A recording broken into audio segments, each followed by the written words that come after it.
किसी भी नंबर के बराबर या उससे छोटे इंटीजर्स में सबसे बड़े इंटीजर को कहा जाता है बच्चों greatest integer. Greatest integer function को बच्चों हम लोग स्क्वायर ब्रैकेट से रिप्रेजेंट किया करते हैं। किसी भी नंबर का ग्रेटेस्ट इंटीजर जो होगा बच्चों वो हमेशा उस नंबर के बराबर या उससे छोटा ही होगा। भाई आप उस नंबर या उससे छोटे इंटीजर्स में सबसे बड़े इंटीजर को कहते हैं ग्रेटेस्ट इंटीजर। सो ऑब्वियस सी बात है बच्चों, ग्रेटेस्ट इंटीजर की वैल्यू उस नंबर के बराबर होगी या उससे कम ही होगी। भाई आप अगर रियल एक्सिस स्केल बनाएं और सपोज कीजिए यहाँ पर मैं कुछ रैंडमली कॉन्जिक्यूटिव इंटीजर्स ले लेता हूँ, -2, -1, 0, 1, 2 वगैरह वगैरह। 0 से 1 के बीच में कोई भी नंबर लेंगे बच्चों तो उनका ग्रेटेस्ट इंटीजर 0 पे आके गिरेगा। अगर मैं 1 से 2 के बीच में कोई भी नंबर लूंगा उनका ग्रेटेस्ट इंटीजर 1 पर आकर गिरेगा। If I take any number right from -1 to 0, I will see that greatest integer falls to -1. Likewise, if I take any number right from -2 to -1, then greatest integer is बच्चों -2। कुल मिलाकर आप देखेंगे जब भी ग्रेटेस्ट इंटीजर आ रहा है, जिस भी नंबर का ग्रेटेस्ट इंटीजर ले रहे हैं वो उसके बराबर या उससे छोटा आएगा। बराबर कब होगा? बराबर होगा तब जब ग्रेटेस्ट इंटीजर, जब ये जो हो बच्चों वो एक इंटीजर ही हो। अगर उसके भीतर एक इंटीजर ही लिखा है तब तो ग्रेटेस्ट इंटीजर x और x दोनों इक्वल होंगे। अगर x एक इंटीजर है, अगर x एक पूर्णांक है, तो ये दोनों उस स्थिति में बच्चों इक्वल होंगे। Both of them will be equal अगर x इंटीजर है, क्योंकि किसी भी इंटीजर का आप ग्रेटेस्ट इंटीजर निकालिए वही इंटीजर आता है। लेकिन यदि बच्चों x एक इंटीजर नहीं है, x अगर एक इंटीजर नहीं है, if x is not an integer, यदि x एक पूर्णांक नहीं है तो आप देखेंगे बच्चों ग्रेटेस्ट इंटीजर x की वैल्यू x से कम ही होगी। आप कोई भी नंबर लेकर देख लीजिए, यहाँ पर 10 रखिए वो 10 ही आएगा, 15 रखिए 15 ही आएगा, -10 रखिए -10 ही आएगा, -15 रखिए -15 ही आएगा। जब कभी आप x इंटीजर लेंगे ग्रेटेस्ट इंटीजर x और x दोनों इक्वल होंगे। लेकिन अगर x एक इंटीजर नहीं है तो ये वैल्यू छोटी होगी, ये वैल्यू बड़ी होगी। आप जो आपकी मर्जी आए x की वैल्यू यहाँ पर पॉजिटिव नेगेटिव रखकर देख सकते हैं, वेरीफाई कर सकते हैं। और वो ग्राफ भी हमें इस बात को अच्छी तरह से बताता है बच्चों। तो सबसे पहली बात हमने क्या देखी, ग्रेटेस्ट इंटीजर x की वैल्यू उस नंबर के बराबर या उससे छोटी होगी, एक बात। और दूसरी बात बच्चों, ग्रेटेस्ट इंटीजर x की वैल्यू जो होगी, ग्रेटेस्ट इंटीजर x की वैल्यू जो होगी वो हमेशा उसके बराबर या उससे बड़ी होगी। और इसी प्रकार से हम प्रूव कर सकते हैं कि x की वैल्यू जो होगी वो ग्रेटेस्ट इंटीजर x + 1 के से हमेशा छोटी ही होगी। इवन कभी बराबर भी नहीं होगी, यहाँ कभी इक्वल का साइन भी नहीं आएगा बच्चों। अब जो आपकी मर्जी आए नंबर रखिए, 10, 15, -7, -7.5, 10.9, आप जो मर्जी नंबर रखकर देख लीजिए बच्चों। आपके पास में आप देखेंगे कि ग्रेटेस्ट इंटीजर x की वैल्यू हमेशा x से छोटी है और x की वैल्यू हमेशा बच्चों ग्रेटेस्ट इंटीजर x + 1 के से छोटी होगी। इक्वल का साइन भी कभी नहीं आना, इक्वल का साइन भी कभी नहीं आना बच्चों। यहाँ इक्वल का साइन आ सकता था कब, जब x इंटीजर था और x अगर इंटीजर नहीं था तो ये आएगा बच्चों। तीसरी प्रॉपर्टी ग्रेटेस्ट इंटीजर की हम लोग समझें बच्चों, यदि मैं किसी भी नेगेटिव नंबर का ग्रेटेस्ट इंटीजर लेता हूं, नेगेटिव नंबर का ग्रेटेस्ट इंटीजर लेता हूं तो नेगेटिव नंबर का ग्रेटेस्ट इंटीजर होगा बच्चों -x के ही बराबर, या यूं कहा जाए कि माइनस ग्रेटेस्ट इंटीजर x के बराबर। कब? When x is an integer. अगर x एक इंटीजर है तब -(x) का ग्रेटेस्ट इंटीजर -x या माइनस ग्रेटेस्ट इंटीजर x के बराबर होगा। आप देखिए, आप x जैसे मान लीजिए एक इंटीजर लीजिए -5, तो -5 का ग्रेटेस्ट इंटीजर -5 होगा, या आप उसे -(5) का ग्रेटेस्ट इंटीजर भी बोल सकते हैं। इसी तरह से बच्चों अगर मैं -(11) का ग्रेटेस्ट इंटीजर बोलूं तो वो होगा -11, या जिसे आप -(11) का ग्रेटेस्ट इंटीजर भी बोल सकते हैं। होना इंटीजर, जो भी आपने इसके भीतर रखा है, इसके भीतर रखा बच्चों, that should be N integer only, that should be N integer only. So -(x) का ग्रेटेस्ट इंटीजर -x के ही बराबर आ रहा है, या फिर ग्रेटेस्ट इंटीजर x के ही बराबर आ रहा है जब कभी x क्या हो बच्चों, इंटीजर। आपकी मर्जी है, जो इंटीजर आप रखकर देख सकते हैं। लेकिन अगर x एक इंटीजर नहीं है, अगर x एक इंटीजर नहीं है बच्चों, तो फिर उस स्थिति में कुछ ऐसी पिक्चर बनेगी। If x is an integer that's okay, but if x is not an integer तो ये बनेगी। आप रखकर देखिए। चलिए मैं आपसे बोलूं बच्चों -(2.1), तो -(2.1) का ग्रेटेस्ट इंटीजर होगा -3, और उससे मैं यदि -(2.1) का ग्रेटेस्ट इंटीजर बोलूं तो -1, -2, -3 ही तो होगा। होगा भाई माइनस एक्स का ग्रेटेस्ट इंटीजर माइनस एक्स के ही बराबर होगा, या माइनस ग्रेटेस्ट इंटीजर एक्स के ही बराबर होगा। कब? जब एक्स एक इंटीजर हो, और अदरवाइज माइनस एक्स, माइनस और माइनस एक्स होगा ये जब एक्स एक इंटीजर नहीं है। आप और कोई नंबर देख लीजिए, चलिए -7.99, -7.99 का ग्रेटेस्ट इंटीजर होगा बच्चों -8, जिससे मैं -1 माइनस 7.99 देखता हूँ, ओ सॉरी प्लस यहाँ पर, तो आप क्या पाएंगे बच्चों -1 -7 वही आ रहा है। सो अगर x एक इंटीजर है तो minus greatest integer x, greatest integer of minus x या इसके बराबर होगा, और अगर x एक इंटीजर नहीं है तो ये होगा बच्चों। और ये तीसरी प्रॉपर्टी का यूज करके बच्चों हम लोग चौथी प्रॉपर्टी बना सकते हैं कि greatest integer x plus greatest integer of minus x की वैल्यू किसके बराबर होगी। बच्चों देखिए दो केस बनेंगे। अगर x एक इंटीजर है, भाई मैं greatest integer x plus greatest integer minus x की बात करूं, सो अगर x एक इंटीजर है तो देखिए अगर x एक इंटीजर है तो उसकी वैल्यू ग्रेटेस्ट इंटीजर x की वैल्यू x होगी, और इसकी वैल्यू बच्चों माइनस एक्स होगी जैसा कि आप देख रहे हैं। सो कुल मिलाकर ये वैल्यू 0 आ जाएगी। कब? जब कभी x एक इंटीजर है, जब कभी x क्या है बच्चों एक इंटीजर है। देख पा रहे हैं आप?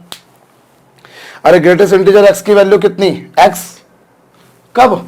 जब x एक इंटीजर है, और ग्रेटेस्ट इंटीजर माइनस एक्स की वैल्यू कितनी माइनस एक्स, या फिर minus of greatest integer x, वैसा करके देख लीजिए, कुल मिलाकर 0 आ गया। लेकिन अगर x एक इंटीजर नहीं है तो उस स्थिति में ग्रेटेस्ट इंटीजर x तो जैसा था वैसा का वैसा रहा, और माइनस ऑफ दिस को मैं क्या लिख सकता हूं बच्चों, इससे मैं लिख सकता हूं -1 माइनस ग्रेटेस्ट इंटीजर x लिख सकता हूं, और ये कुल मिलाकर हो जाएगा बच्चों -1। कब? when x is not an integer, जब x एक पूर्णांक नहीं है। अगर x एक इंटीजर है तो ग्रेटेस्ट इंटीजर x को लिख दूंगा x, और ग्रेटेस्ट इंटीजर माइनस x को क्या लिख दूंगा बच्चों, ग्रेटेस्ट इंटीजर माइनस x को लिख दूंगा, माइनस x कैंसिल हो गए, 0 आ गया बच्चों। और x अगर एक इंटीजर नहीं है तो ये मैंने ऐसा का ऐसा लिखा। भाई ये एक बात है कि जब इंटीजर नहीं है तो इसकी वैल्यू जो होगी वो x से कम होगी, पर अभी मैं एग्जैक्ट वैल्यू निकालना चाहता हूं कितनी है। भाई ये एक बात पता है कि अगर x एक इंटीजर नहीं है तो इसकी वैल्यू x से कम होगी, और इसकी वैल्यू होगी -1 माइनस ग्रेटेस्ट इंटीजर x, जैसा कि आप देख पा रहे हो। और उस बेसिस पर आपके पास में आ जाएगा। आप चाहें तो कोई भी नंबर यहाँ पर 2 रखिए, 2 और -2 दोनों का सम 0 आ जाएगा। अब 2.1 रखकर देख लीजिए, इधर 2.1 होगा तो इधर -2.1 होगा, 2.1 का ग्रेटेस्ट इंटीजर 2 होगा, -2.1 का -3 होगा, दोनों का सम कीजिए बच्चों, -1 आएगा, irrelevant irrespective what is the value of x।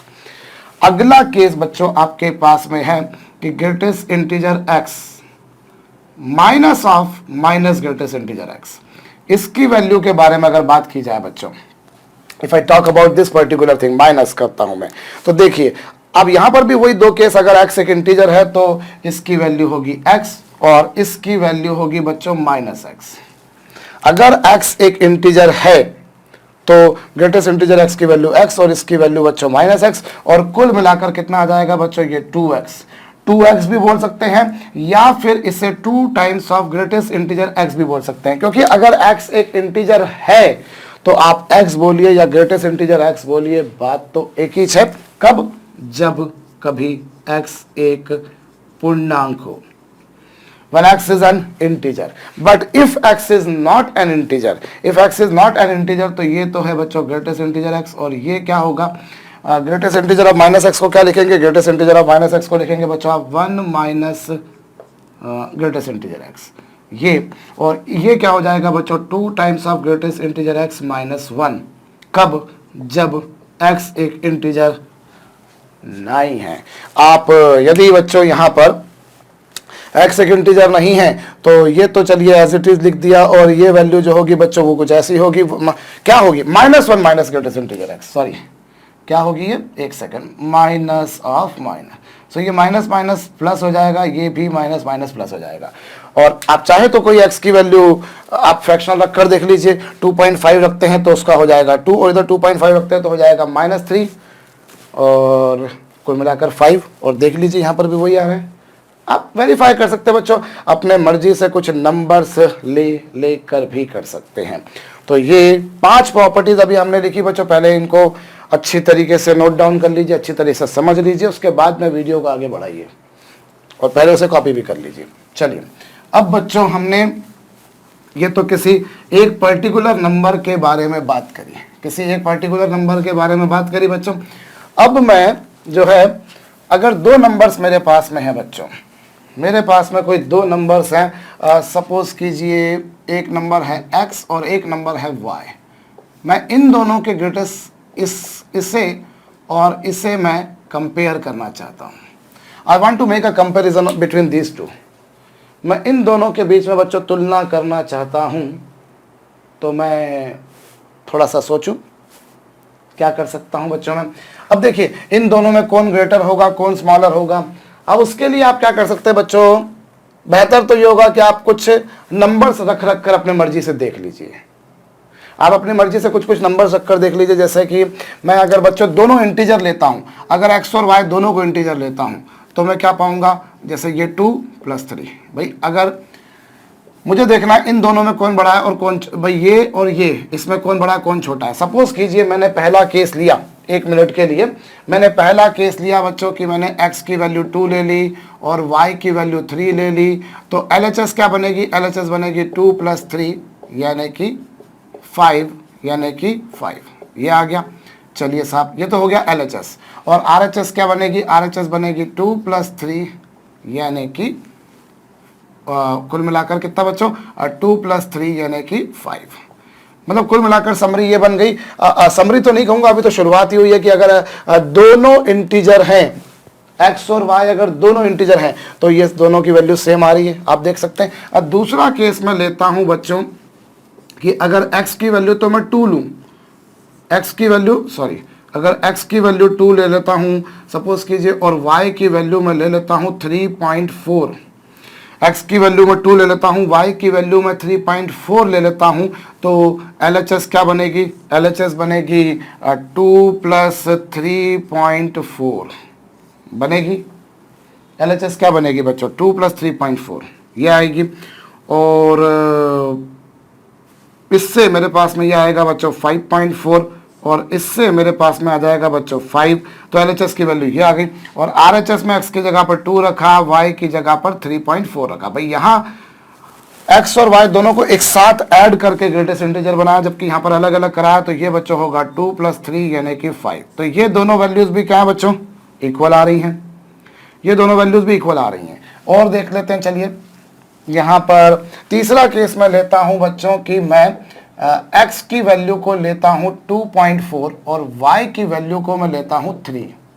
y की वैल्यू को मैं क्या ले रहा हूं बच्चों, 3 ले रहा हूं। तो इस बेसिस पर मेरे पास में LHS क्या बनेगी साहब, 2.4 और 3 दोनों को एक साथ ग्रेटेस्ट इंटीजर के अंदर लिखना है, जो कि 5.4 होगा और जिसका कि ग्रेटेस्ट इंटीजर 5 होगा, ये होगा। और इसके बाद में अगर मैं RHS की बात करूं, यदि मैं RHS की बात करूं तो RHS में मैं क्या पाऊंगा, greatest integer 2.4 plus greatest integer 3 और इसकी वैल्यू होगी 2 + 3। अच्छी बात है, ये भी 5 आ गया। मतलब अभी तक कुल मिलाकर देखा जाए तो ये भी इक्वल आए, ये भी इक्वल आए और ये भी इक्वल ही आ रहे हैं। अब उसके बाद में बच्चों चौथा केस मैं लेकर चलता हूं साहब कि अगर मैं x की वैल्यू को लेता हूं 2.4 और y की वैल्यू को मैं लेता हूं 3.5। फर्ज कीजिए अभी तक मैंने क्या था, अभी तक जो मैंने वैल्यूज चुनी ना, वो वैल्यूज ऐसी थी जिसमें मैंने x और y दोनों में से कम किसी एक को इंटीजर जरूर लिया था। मैंने यहाँ दोनों को इंटीजर लिया, यहाँ दोनों में से मैंने x को इंटीजर लिया और वहां पे मैंने y को इंटीजर लिया। मतलब एटलीस्ट दोनों में से मैंने एक ना एक को इंटीजर लिया ही है। पर यहाँ अब मैं अगर ऐसा करता हूं तो LHS क्या बनेगी, LHS बनेगी साहब 2.4 प्लस 3.5, सॉरी पूरा एक साथ में ही है ना, ग्रेटेस्ट इंटीजर के अंदर ही लिखा है यहाँ। तो 2.4 भी उसके अंदर है और 3.5 भी उसके अंदर है। और ये 5.9 का ग्रेटेस्ट इंटीजर क्या होगा, 5.9 का ग्रेटेस्ट इंटीजर होगा 5। 5.9 का ग्रेटेस्ट इंटीजर होगा 5। और अगर मैं यही काम LHS पे करता हूं 2.4 प्लस 3.5, तो ये हो जाएगा 2 + 3 मतलब कि 5। बाई चांस ये भी सेम आ गए। बड़ा लफड़े वाला मसला फसला साहब कि ये ले लिया तब भी वही आ रहे हैं भैया।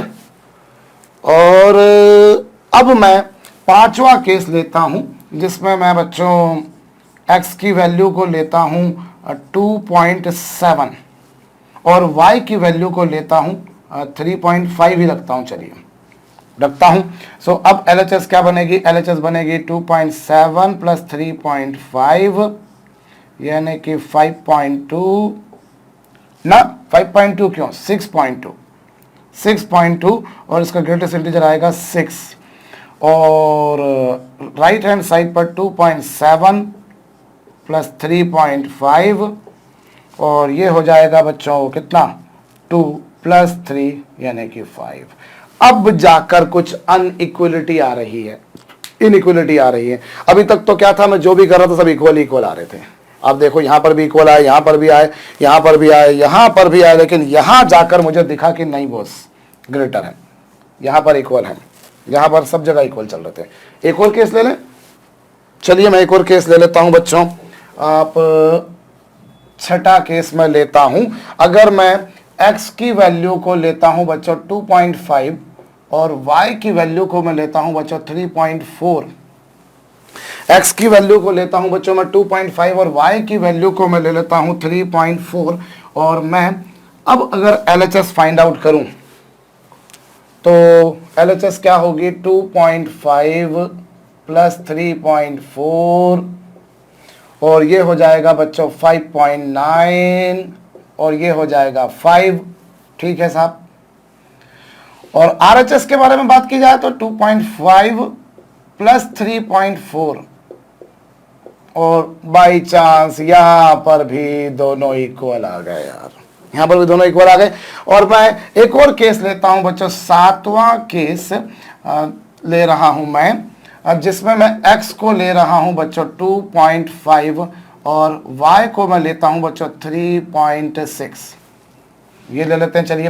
तो लेफ्ट हैंड क्या आएगा बच्चों 2.5 + 3.6 कुल मिलाकर बच्चों 6.1 और ये 6 LHS। And what about RHS? RHS होगा बच्चों लेफ्ट हैंड पर 2.5, RHS बच्चों 3.6, तो 2 + 3 यानी कि 5। यहां जाकर दिखा कि ये अनइक्वल है। अदरवाइज मेजॉरिटी केसेस में मुझको क्या नजर आ रहा है बच्चों, मेजॉरिटी केसेस में मुझे ये LHS RHS बराबर ही दिख रही है, पर कभी कभार LHS की वैल्यू RHS से बड़ी भी आ रही है बच्चों। अब जरा इसको समराइज करते हैं। मैंने कुछ स्पेसिफिक वैल्यूज लेके काम करा, मैं जनरलाइज वैल्यू लेके भी काम कर सकता था, पर मेरे ख्याल से इस तरीके से काम शायद ज्यादा अच्छे से समझ में आएगा। जो लोग थोड़ा देर से समझते हैं उनको भी समझ में आ जाएगा। आप देखिए बच्चों, एक चीज आप यहां पर पाएंगे कि एक बात तो कंफर्म आप पाएंगे यहां पर कि जब भी x और y दोनों में से कोई एक भी अगर इंटीजर है, दोनों इंटीजर थे, एक इंटीजर, दोनों में से कोई एक भी इंटीजर है, तो बच्चों ये दोनों जो LHS RHS है वो दोनों इक्वल आ रहे हैं। आप आराम से आंखें गड़ा कर देखिए, LHS RHS दोनों इक्वल आ रहे हैं बच्चों। और अगर दोनों में से किसी को भी इंटीजर नहीं लेते हैं तो दोनों इक्वल भी आ रहे हैं और कभी ऐसी पिक्चर भी आ रही है।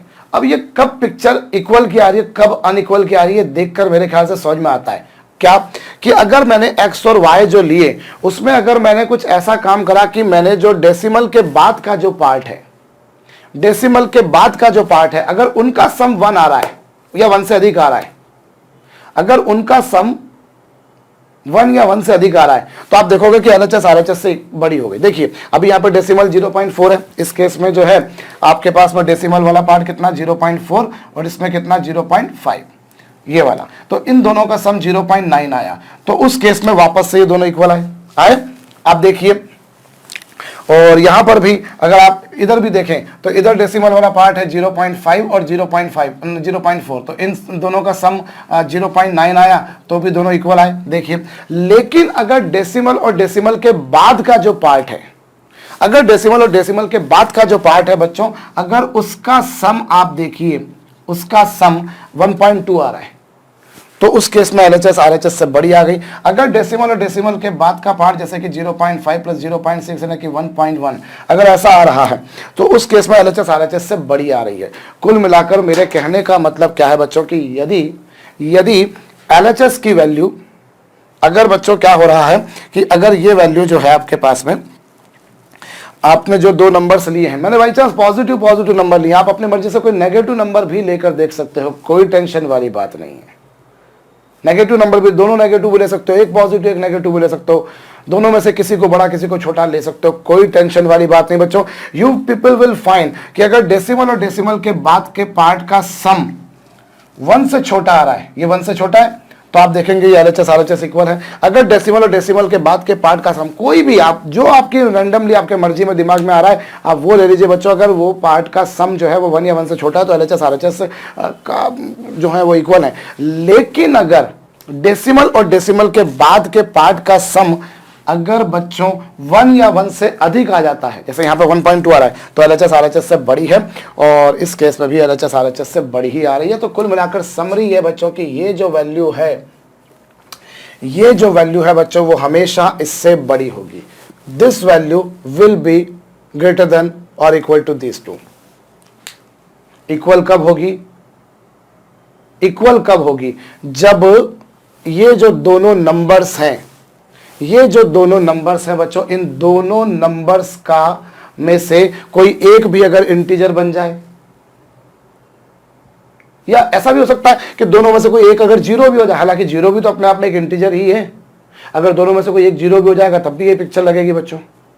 चेक करो आप, अगर आपने y को जीरो कर दिया तो एलएचएस बन जाएगी x प्लस जीरो, जो कि हो गया x का ग्रेटेस्ट इंटीजर, और आरएचएस हो जाएगी greatest integer x plus zero का ग्रेटेस्ट इंटीजर, जो कि जीरो होगा, तो वो भी हो गया इक्वल। तो जीरो भी अपने आप में इंटीजर ही तो है, उसमें कोई कहने वाली बात ही नहीं है।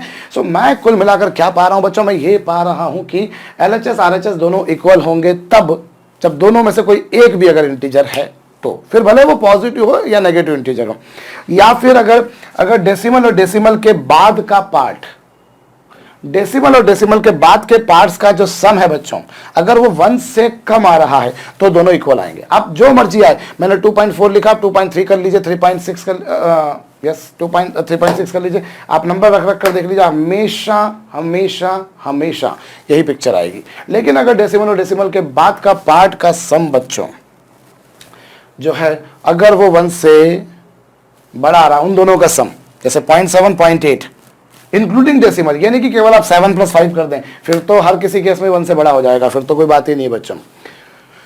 तो यहां पर अगर डेसिमल और डेसिमल के बाद के पार्ट का सम बच्चों 1 से छोटा है तब तो दोनों इक्वल, अदरवाइज ये वाली वैल्यू बड़ी होगी और ये वाली वैल्यू बच्चों छोटी होगी। और इसी तरह से हम लोग प्रूव कर सकते हैं बच्चों बड़ी आसानी से कि ये जो वैल्यू होगी, this value will always be greatest integer x plus y plus 1।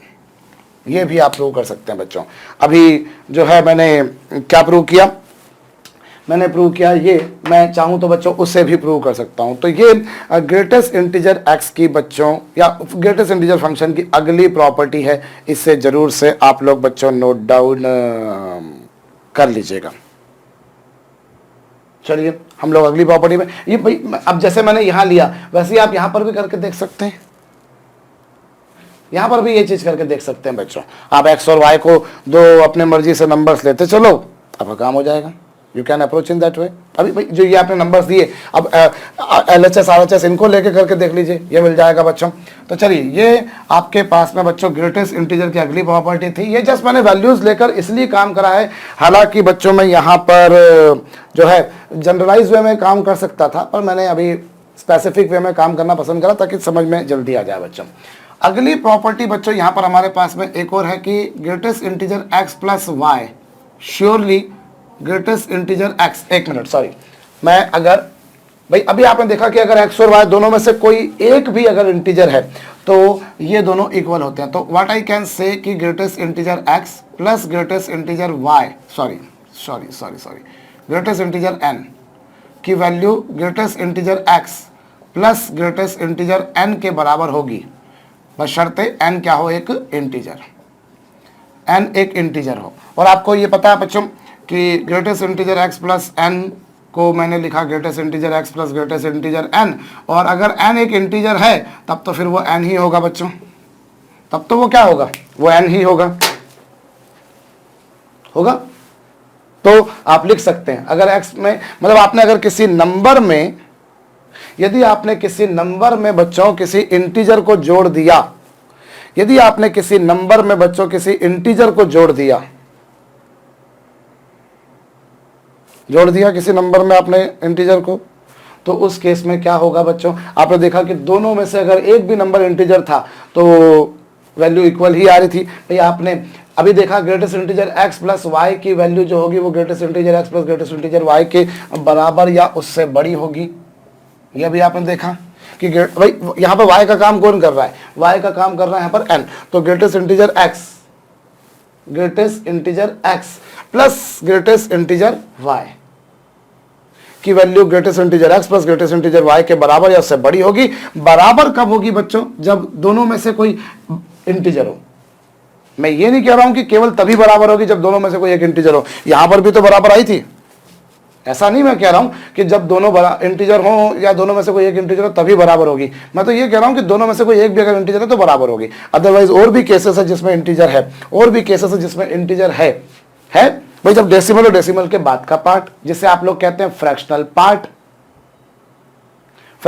कहते हैं। तो अगर फ्रैक्शनल पार्ट जो है बच्चों, अगर वो 1 या 1 से बड़ा है, फ्रैक्शनल पार्ट का जो सम आ रहा है दोनों के, भाई इसका फ्रैक्शनल पार्ट इसके फ्रैक्शनल पार्ट दोनों का सम अगर निकाला, अगर वो 1 या 1 से बड़ा आ रहा है बच्चों, तो फिर आप देखिए दोनों, फिर तो ये LHS एक्सीडिंग है और ये जो है RHS कम है, वरना दोनों बराबर है।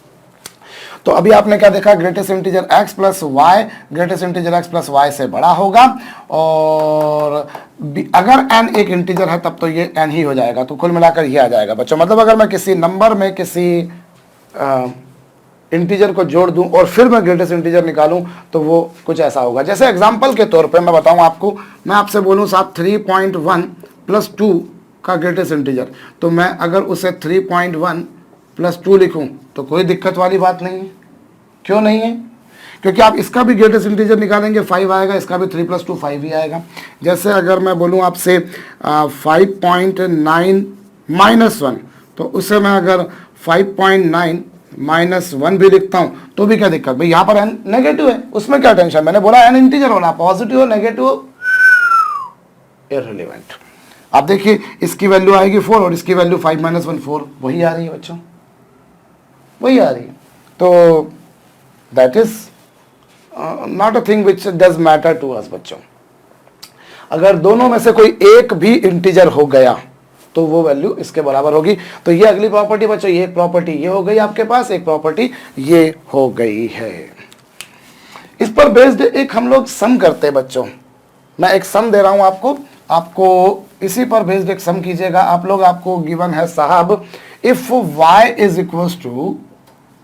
Equal to 2 times of greatest integer x plus 3 and y is equals to 3 times of greatest integer x minus 2 plus 5।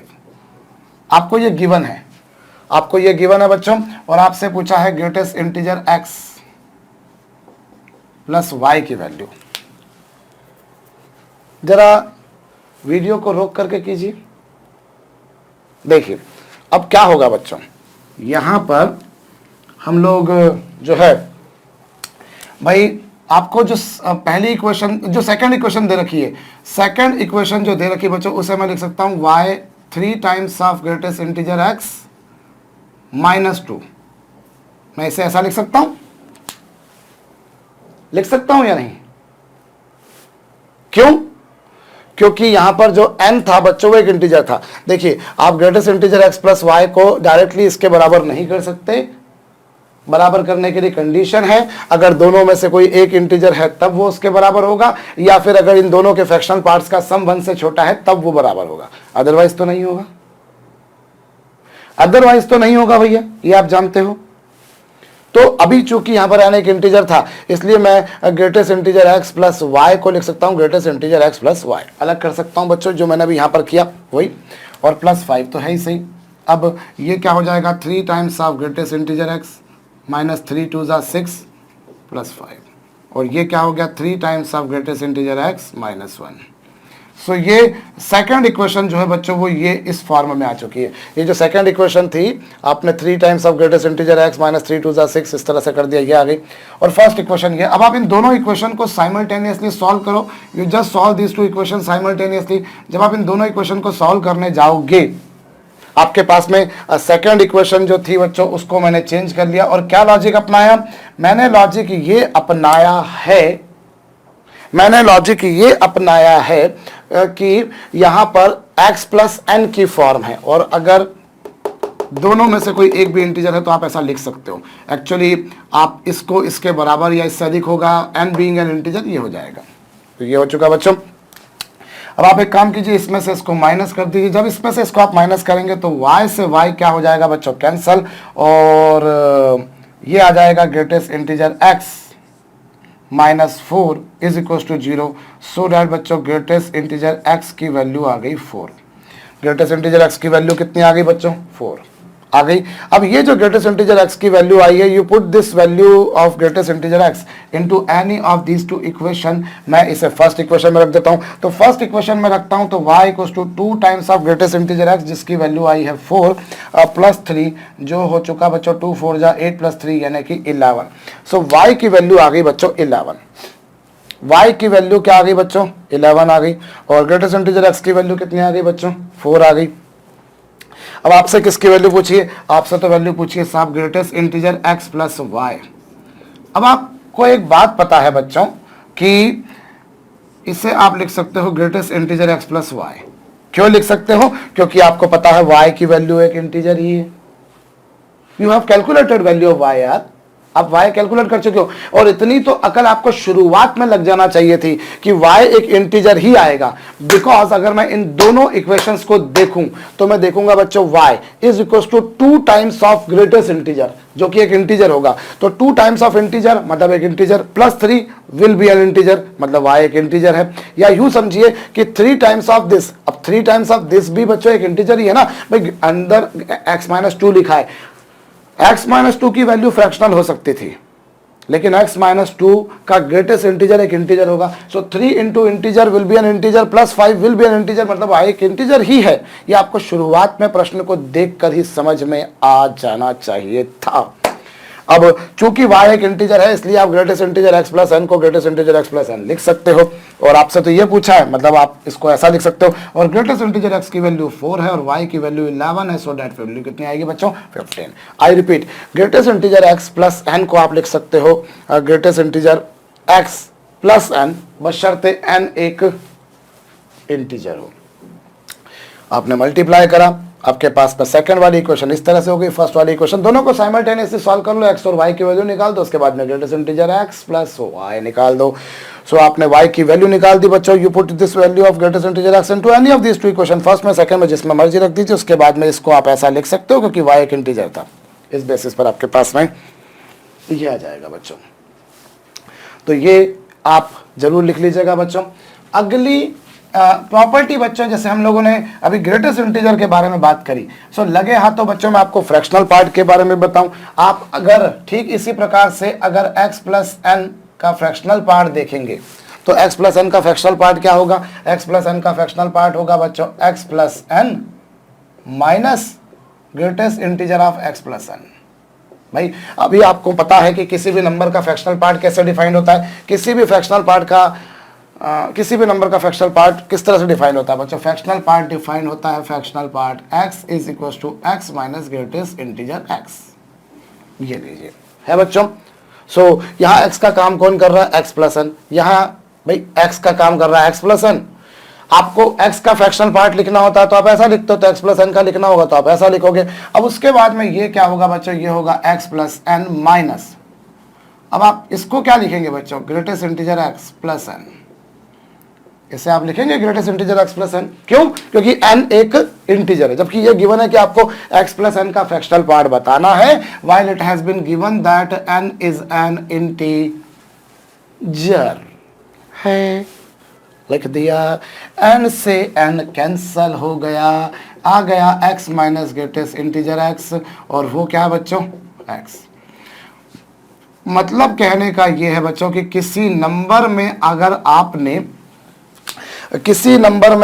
किसी इंटीजर को जोड़ भी दिया, अगर किसी नंबर में आपने किसी इंटीजर को जोड़ भी दिया तो उसका फ्रैक्शनल पार्ट वही आएगा जो ओरिजिनल नंबर का होता है। जैसे आप बच्चों अगर 2.1 का फ्रैक्शनल पार्ट निकालें, 2.1 का फ्रैक्शनल पार्ट निकालें, या चलिए 2.3 का फ्रैक्शनल 2.3 प्लस 1 का निकालें, या आप 2.3 का निकालें, भाई दोनों के फ्रैक्शनल पार्ट तो सेम ही आएंगे ना। आपने 2.3 में 1 ऐड कर दिया तो फ्रैक्शनल पार्ट कितना आएगा 3.3, और अभी भी 0.3 आएगा। आप किसी नंबर में अगर किसी इंटीजर को जोड़ देते हो, यदि आपने किसी नंबर में किसी इंटीजर को ऐड कर दिया तो उसका फ्रैक्शनल पार्ट वही आएगा जो ओरिजिनल नंबर का आता है।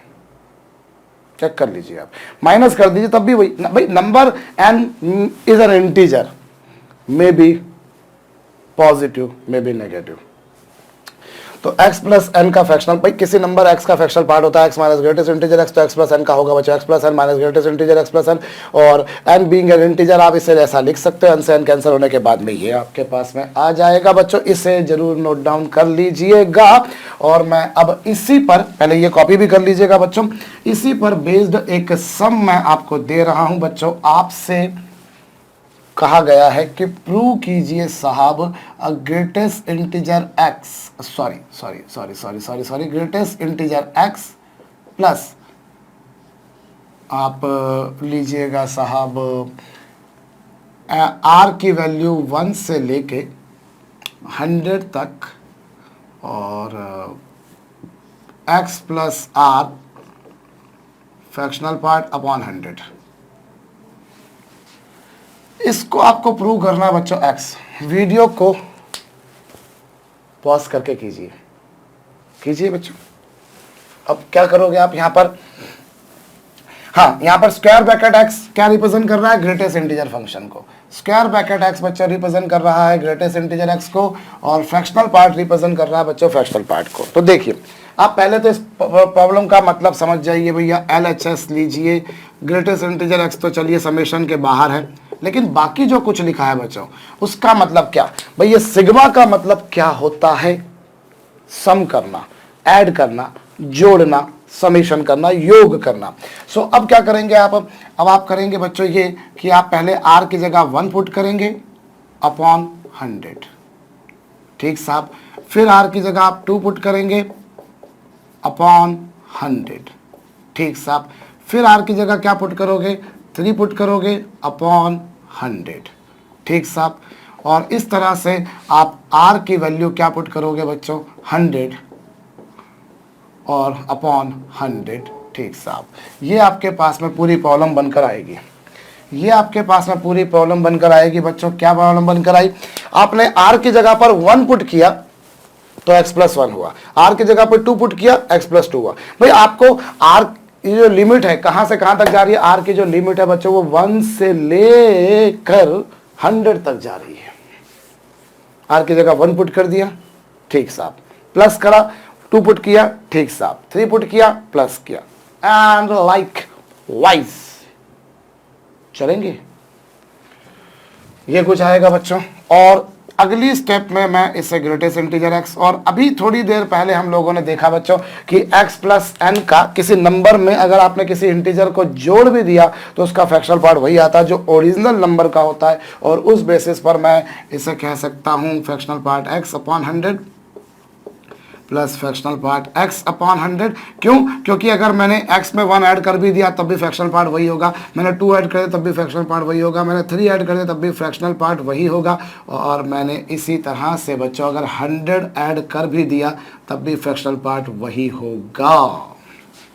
अरे मैंने अगर x में 1 ऐड कर दिया उसका फ्रैक्शनल पार्ट वही आना, जो x का अगर 2 ऐड कर दिया फ्रैक्शनल पार्ट वही आना, जो x का 3 ऐड कर दिया x प्लस 3 का फ्रैक्शनल पार्ट वही आना, जो x का 100 ऐड कर देने के बाद x प्लस 100 का फ्रैक्शनल पार्ट वही चाहना है जो ओरिजिनल नंबर का है। तो ये होगा। अब सोचिए जरा ये कितनी बार आ रहा है, how many times this thing we do have.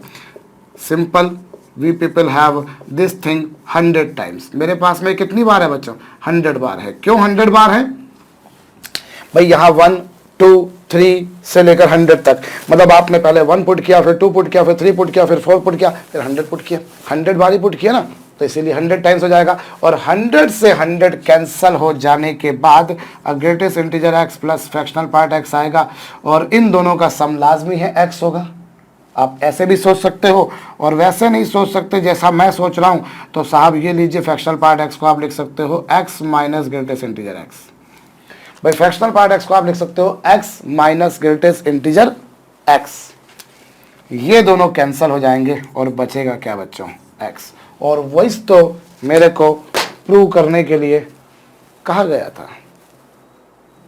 ठीक साहब, नोट डाउन कर लीजिएगा इसे बच्चों जरूर नोट डाउन कर लीजिएगा। अगली प्रॉपर्टी हम लोग देखते हैं बच्चों ग्रेटेस्ट इंटीजर फंक्शन की। लगे हाथ तो हमने फ्रैक्शनल पार्ट की भी पढ़ ली है बच्चों, इसीलिए मैं ग्रेटेस्ट इंटीजर की प्रॉपर्टीज को फ्रैक्शनल पार्ट के बाद में कराता हूं, क्योंकि दोनों में क्लब कर के प्रॉब्लम बनती है तो मजा आता है।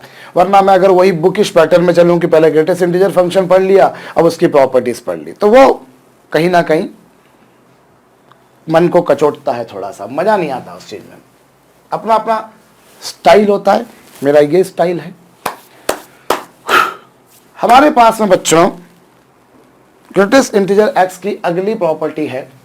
ग्रेटेस्ट इंटीजर x को हम लोग लिख सकते हैं बच्चों greatest integer x by 2 plus x plus 1 by 2, इस तरह से। ये ग्रेटेस्ट इंटीजर x को आप कोई भी नंबर लेकर देख लीजिए, आपको ये प्रॉपर्टी फुलफिल होती हुई नजर आएगी। आप x की जगह कोई इंटीजर रखिए, फ्रैक्शनल नंबर रखिए, जरा करके देखिए ये आ रहा है या नहीं आ रहा है बच्चों। अगर मैंने x की जगह पर कोई इंटीजर लिया, मान लो 4, तो LHS क्या होगी, LHS होगी ग्रेटेस्ट इंटीजर 4, वो आ गया 4। और यदि मैंने RHS लिया और उससे मैंने देखो तो बच्चों क्या होगा, 4 बाय 2 प्लस 4 प्लस 1 बाय 2, ये कितना आएगा, ये हो जाएगा ग्रेटेस्ट इंटीजर 2 और ये हो जाएगा ग्रेटेस्ट इंटीजर 2.5 और वो होगा बच्चों 2 प्लस 2 यानी कि 4। देखिए LHS RHS इक्वल आ रही है। अब कभी आपके दिमाग में आया सर आपने x एक इंटीजर लिया है, समझ में आया, लेकिन क्या जरूरी है इवन इंटीजर ही हो, अगर ऑड इंटीजर हो तो सो चलिए हम ऑड इंटीजर ही ले लेते हैं, 11 ले लेते हैं। चलिए तो LHS क्या बनेगी 11 और RHS क्या बनेगी 11 बाय 2 प्लस 11 प्लस 1 बाय 2, और 11 बाय 2 मतलब 5.5 और ये है बच्चों 12, मतलब 12 बाय 2 मतलब कितना 6। अब इसका क्या होगा बच्चों 5 प्लस 6 यानी कितना 11। तो ये आपके पास में आ चुका है बच्चों, दोनों बराबर आ रहे हैं। अच्छा, अगर मैं एक इंटीजर ना लेते हुए, अगर मैं एक इंटीजर ना लेते हुए बच्चों मैं इसे जो है वो, अगर इंटीजर ना लेते हुए मैं कोई फ्रैक्शनल नंबर ले लूं, सपोज कीजिए x की वैल्यू मैंने ले ली बच्चों 9.3 मान ली। चलिए तो लेफ्ट हैंड क्या होगी, लेफ्ट हैंड होगी बच्चों 9 और राइट हैंड क्या होगी बच्चों 9.3 बाय 2 प्लस 9.3 प्लस 1 बाय 2, और 9.3 बाय 2 मतलब 4.65 जिसका 5 होगा, और ये 10.3 मतलब 5.15 जिसका होगा 5। दोनों बराबर आ रहे हैं। आप कोई भी नंबर लेकर देख लेंगे बच्चों x बराबर क्या आ जाएगा, ग्रेटेस्ट इंटीजर x बराबर आ जाएगा greatest integer x by 2 plus x plus 1 by 2। मैं समझ रहा हूं भैया कई लोगों के जहन में ये बात आ रही होगी कि सर आप तो बड़ी स्पेसिफिक वैल्यूज लेकर प्रूव कर रहे हो, थोड़ा सा जनरलाइज लेवे में प्रूव करो। पर मेरा ऐसा मानना है बच्चों कि हम लोग पहले समझ लें, क्योंकि कुछ लोग जो समझ नहीं पाते इसीलिए, अदरवाइज इसको जनरलाइज्ड वे में भी मैं आगे चल के प्रूव करा दूंगा। अभी तो आप स्पेसिफिक वे में ही लेकर चलिए। तो ये दोनों इक्वल आ रहे हैं बच्चों, और इसी बेसिस पर बच्चों हम लोग कुछ और भी प्रूव कर सकते हैं, पर पहले ये जरूर आप लोग नोट डाउन कर लीजिएगा। अब ये ही इसी का उपयोग करके हम लोग जो है बच्चों ऐसा कुछ प्रूव करने जा रहे हैं। ये लीजिए साहब, ये लीजिए, ये जो अभी हमने प्रॉपर्टी लिखी थी, इस प्रॉपर्टी के बेसिस पर हमें ये प्रूव करना है। Using that property we need to prove this thing. हमें ये प्रूव करना है, या फिर चलिए आप ये प्रूव कीजिए। वीडियो को रोक करके आप एक बार कोशिश कीजिए। देखिए, आप को जो प्रॉपर्टी अभी आपने ये वाली प्रॉपर्टी प्रूव करी, प्रूव क्या करी हमने, तो जस्ट उसको वेरीफाई किया, चेक किया कि प्रॉपर्टी सही है कि नहीं, क्योंकि ईमानदारी से तो उसको वेरिफिकेशन ही कहना चाहिए, चेक करना ही कहना चाहिए, क्योंकि हमने जो वैल्यूज दी थी बड़ी स्पेसिफिक वैल्यूज दे ली थी। मैं एक अभी आपने समझा बच्चों, देखिए जो आपके पास में ये प्रॉपर्टी थी, उस प्रॉपर्टी के बेसिस पर मैं बोल सकता हूँ ग्रेटेस्ट इंटीजर n जो होगा वो n/2 प्लस n+1/2 होगा। भाई ये जो आपके पास में प्रॉपर्टी थी, यूजिंग दिस प्रॉपर्टी, मैं अगर x की जगह पर n पुट कर दूं तो ये बन गया बच्चों। और अब मैंने x की जगह पर n पुट किया, अगर x की जगह पर n पुट कर दिया उसमें, तो ये बन गया। अब मैं अगर x की जगह पर बच्चों n/2 पुट करता हूं तो लेफ्ट हैंड पर बन जाएगा n/2, और राइट हैंड पे क्या बनेगा, राइट हैंड पर बनेगा n/2/2 प्लस n/2 + 1/2, और इससे ही आ जाएगा बच्चों n/2 = n/4, और यहां पर एलसीएम लीजिए बच्चों तो n+2/4। भाई ये आपके पास में इक्वेशन फर्स्ट, ये आपके पास में इक्वेशन सेकंड। आपने क्या करा बच्चों, मैंने से ये कहा है कि आप इसको यूज करके ये प्रूव कीजिए। तो मैंने x बराबर n पुट कर दिया। जब मैंने x बराबर n पुट कर दिया तो ये हो गया n, और ये हो गया n, और ये भी हो गया n, हो गया। अब मैंने, ये तो हो गया एक बात। अब मैंने x की जगह n/2 पुट कर दिया। जब मैं n/2 पुट कर दूंगा तो ये n/2 हो जाएगा, और यहाँ पर x की जगह n/2 पुट करूंगा तो n/2/2, और यहाँ पर n/2 + 1/2, तो ये पिक्चर आ जाएगी। अब इसी तरह से बच्चों यदि मैं x की जगह पर n/4 पुट करूं तो LHS क्या बनेगी, LHS बनेगी बच्चों n/4 बनी। भाई x की जगह पर n/4 हो गया, और RHS पर मैं क्या डायरेक्ट लिख देता हूं यार। अब देखो x की जगह पर मैं n/4 पुट करूंगा तो n/4/2 हो जाएगा n/8। यदि मैंने x की जगह पर n/4 पुट कर दिया तो n/4/2 मतलब कितना, n/8 हो गया। और इधर n/4 + 1/2, आराम से एलसीएम वेलसीएम लेकर देख लीजिए, आपको मिलेगा बच्चों n+4/8। इससे इक्वेशन नंबर 3 नाम दे दिया। होप आपको ये बात समझ में आई है। If you put x = n/2 तो n/2/2 n/4, और n/4 रखा मैंने, तो n/4 + 1/2 मतलब n+4/8 ये आ गया। और इस तरीके से जितने भी आपके पास में एक्सप्रेशंस आ रहे हैं, जब आप इनको ऐड करेंगे तो देखिए पहला एक्सप्रेशन क्या है आपके पास, पहली इक्वेशन है आपके पास में, पहली इक्वेशन है आपके पास में ये एक्सप्रेशन है पहली आपके पास।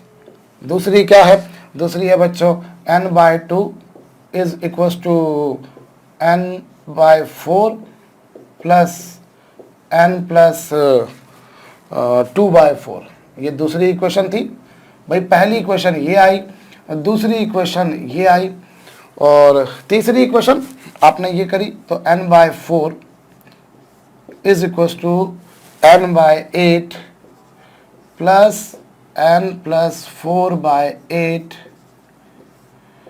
और ऐसे ही यदि मैंने x की जगह पर n/2 रखा, n/4 रखा, ऐसे ही n/8 रखता हूं तो n/8 रखूंगा तो ये n/8 हो जाएगा, और ये n/16 हो जाएगा, और ये n+8/16 हो जाएगा, एंड लाइकवाइज। ये आपके पास में इक्वेशन नंबर 4। ऐसे जितनी भी इक्वेशंस बनेंगी बच्चों, यदि आप इन सभी इक्वेशंस को ऐड कर देंगे तो ऐड कर देने से क्या होगा, n/2 से n/2 कैंसल, n/4 से n/4 कैंसल, n/8 से n/8 कैंसल, इस तरीके से n/16 से n/16 कैंसिल हो गया। और फाइनली LHS पर देखेंगे बच्चों तो LHS पर आ जाएगा n, और RHS पर अगर आप देखें तो वो आएगा बच्चों n+1/2, फिर n+2/4, n+4/8 एंड लाइकवाइज इस तरह से बनते जाएंगे बच्चों आपके पास में। और n कुछ भी हो सकता है, n may be N integer, may be a fractional. अगर n एक इंटीजर है तब तो फिर ग्रेटेस्ट इंटीजर n की वैल्यू भी आप n लिख दोगे। बोल दिया जाए कि for an integer prove this, अभी आपको ये बोला था कि आप इसको ये प्रूव कीजिए, ये बोला था। लेकिन अगर बोल दिया जाए कि अगर n एक इंटीजर है, n एक इंटीजर है तो आप ये प्रूव कीजिए, तो स्वाभाविक बात है पहले आपने ये प्रूव कर दिया, और बाई चांस n एक इंटीजर है तो ग्रेटेस्ट इंटीजर n की वैल्यू बच्चों n के बराबर ही होगी। अगर n एक इंटीजर है तो उसकी वैल्यू बच्चों ग्रेटेस्ट इंटीजर n के बराबर ही होगी। तो इस तरीके से हमारा काम हो जाएगा।